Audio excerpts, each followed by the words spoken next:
Good morning, welcome to Jackknife TV. So today what we're going to do is a 6-month review, 40,000 miles of my 2023 Kenworth T680 Next Gen, and just go over some of the little pet peeves I'm having with it, some of the issues that have arisen in the last 6 months or so. And yeah, we're not going to go too in depth, but I'm at least going to try to make a little bit of summary and give some, I guess, a backstory to some of the issues I'm having.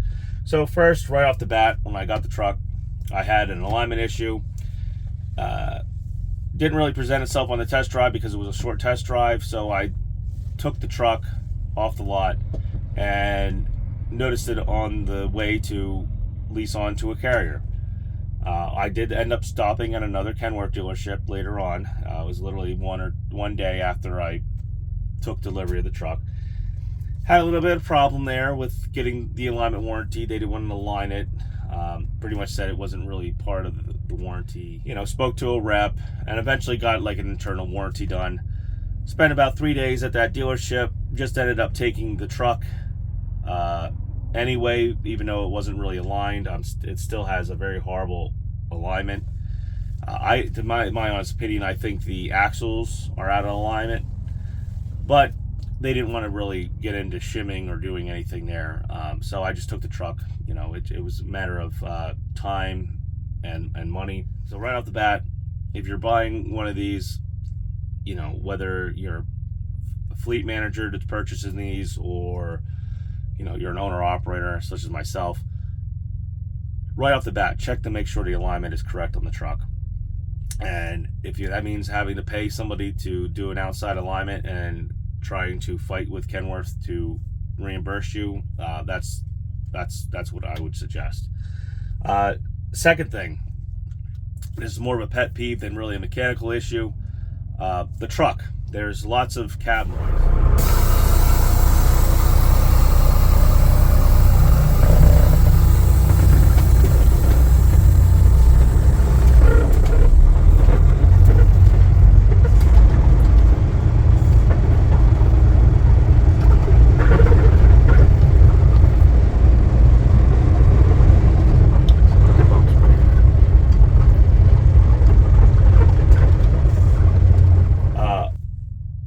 Vibration either off of the hood mounting pins that the hood rests on,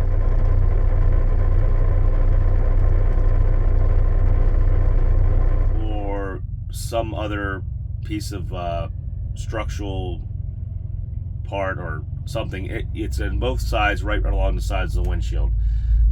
Also, you may even hear some of the flarings rattle.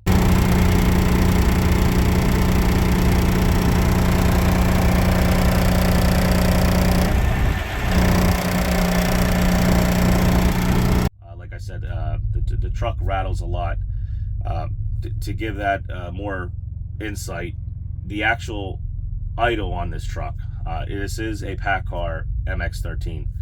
I think the idle is set way too low, and I know why they probably did it to you know, lower your fuel usage while idling.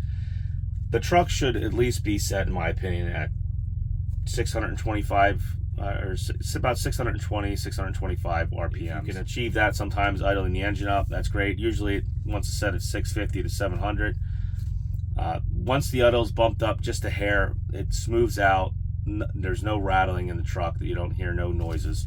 So that's technically a pet peeve of mine. As for things breaking, the only thing that's really technically broke, and this is just this isn't a mechanical issue, it's more like a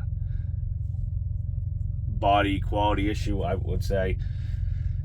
There are two little plastic flarings that sit by your filler necks, and with the truck idling, you can watch the flarings just vibrate all around on the side of the truck, and it looks like it's a black hard plastic, and at the mounting points where it's bolted to little mounts by the tanks, you can see they're cracking right at the mounting plates. Now these also press into the flaring, so there's little tabs, so that they don't necessarily fall off, you know, right away. Now if the mounting plates crack all the way, which the driver's side apparently has done, over time, if you're not paying attention to it, the little tabs that lock into the flaring will come loose, and you'll lose that little piece. So this has all happened in 40,000 miles. I'd imagine they're going to warranty it. I sure hope they will. If not, I'm just going to leave it alone. Maybe I'll remove their little mounts, and I'll put a 1-inch strip automotive trim around the edge of it, because I'm not going to pay a couple $100 for some plastic flarings that shouldn't have cracked and fell off in less than 40,000 miles. I'm really, this is kind of sad. I'm really not trying to beat up on Kenworth here. It's just, this is supposed to be their flagship, their next gen, the top of the line, and there's some issues. I guess we'll get into a digital screen. A lot of you already heard that, sometimes they go black and stuff. So far, this screen is only reset on me 3 times, I think, and have just gone black while I'm driving or whatnot. I haven't had it lock up or anything yet. The other thing is the screen, it will not save your dash layout. I can get it to save sometimes a few days, a week or 2, but eventually you'll lose your dash layout. It's probably a software issue or a memory issue in the cluster. It is what it is. I just have to use this little scrolly rolly ball and find a gauge setup that's already pre-set on the gauge that I kind of like. That too, this little scrolly ball, every time you touch the steering wheel, you end up rolling it, so you never really have your gauges in front of you anyway. I think Kenworth should have made it, you had to either click it and scroll or select a new screen or something, because it just, like I said, it just scrolls back and forth. You touch it all the time when you're moving the steering wheel or doing turns. That's not really a mechanical issue, but I guess it could be if the screen goes bad or whatnot. The next thing, I had coolant leaks really quick off the bat. I was used about a gallon or 2 of coolant in about 25,000 miles. I couldn't really find it. I could smell it. I was getting a little worried that maybe I actually already had a head gasket problem or not. Finally, one day at a shipper, I noticed it leaking a lot of coolant underneath the truck, and come to find out it was seeping. When you shut the truck off, I guess it builds up pressure because the heat of the engine and everything, and it was seeping out of one of the radiator hoses pretty good.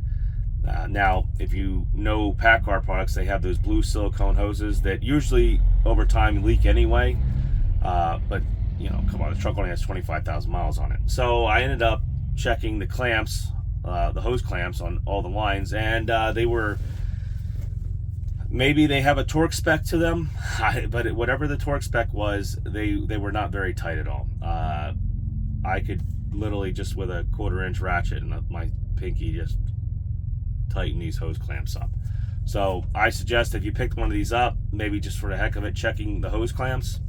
That's all you need is a hose popping off, with a brand new truck and a couple 100 miles or a couple thousand miles on it. That's not really the best thing to have happen. So I took care of that myself. I didn't bother going to the dealership. I would have probably just wasted more time going in the dealership and having them check everything out than me just doing it myself. The next item that has been arising is the injector knock. In the mornings, I get a really bad injector knock sometimes. It's kind of gone away, but it's starting to come back again. At the time I didn't have no check engine light on, but I do now today. This is after 40,000 miles. So I have a check engine light for a misfire, and I also, but besides the injector issue, I think I might be having a DEF quality sensor issue. This is the 3rd time now that I've had to refill my DEF, and I've been getting DEF at different locations just because of this problem, making sure I don't use the same location twice per se. And I'm still having DEF quality issues. So a lot of DEF is contaminated here in the Northeast, or my DEF quality sensor is taking a crap, one or the other. So those are the mechanical issues that have almost at least put me in D-rate. Basically the DEF quality issues basically put me in D-rate, and I haven't gone to the dealership yet for it. because one, like I said, there's a thin line between warranty issues and non-warranty issues, and I would imagine the warranty, if they thought it was actually DEF, they would probably not, you know, warranty it. They would say it's my problem, and I don't want to have to really deal with those repercussions, I guess you could say, because technically Kenworth is the one putting the DEF in your truck. So if they end up testing it and there is a problem with the DEF, and that's what it is, I'm footing the $1,000 bill or $2,000 bill at the dealership. So we're just gonna wait until I'm pretty sure it's a DEF quality sensor. You know, I'm having a lot of problems with height issues when I go through, like, let's say Norfolk, you know, the tunnels there, the Hamilton tunnel and whatnot. I keep tripping the sensors for over height.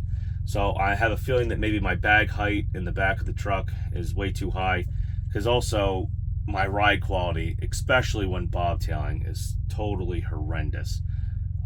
It's like, the only way I could describe it would be if you took a basketball and you blew it up with 100 psi of air and bounced it into the ground. So I have a feeling that there may be something going on with my airbags, and, you know, the amount of air that's being inflated in them and whatnot. Other than that, I guess we'll go over some of the good things here. Like I said, I really don't want to beat up Kenworth.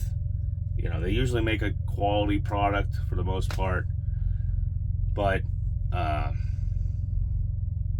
we're just going to go into the good stuff.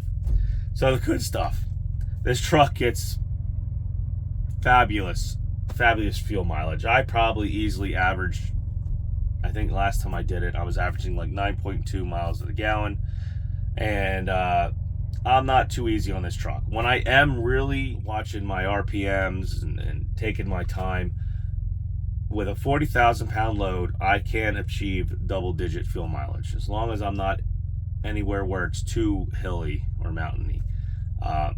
Even in eastern Pennsylvania, I can still achieve that. Now, if I probably had to go through western Pennsylvania or through Virginia, you know, I can't usually keep the double-digit fuel mileage. There have been times, even on 95, now this is like the 95 corridor in the Northeast, that going down to North Carolina and whatnot with 40,000 plus pounds in the box, I've been able to achieve 12 miles to the gallon. Now this is all going off the dash. If it isn't 100% correct, it's probably pretty darn close, because it feels like I never put fuel in this truck. It feels like I never put DEF in this truck, compared to anything else I've ever driven. So just off the bat, if you're expecting great fuel mileage out of this truck, you will see great fuel mileage out of this truck. This truck is set up with 2.79 gears and the 12-speed automatic. Technically it's an Eaton, really, but it's a PACCAR proprietary automatic transmission. And speaking of that, I don't exactly know if I'm having problems with it, but I do feel that the transmission isn't shifting the way it did when I first picked the truck up. It seems like it's becoming very sluggish.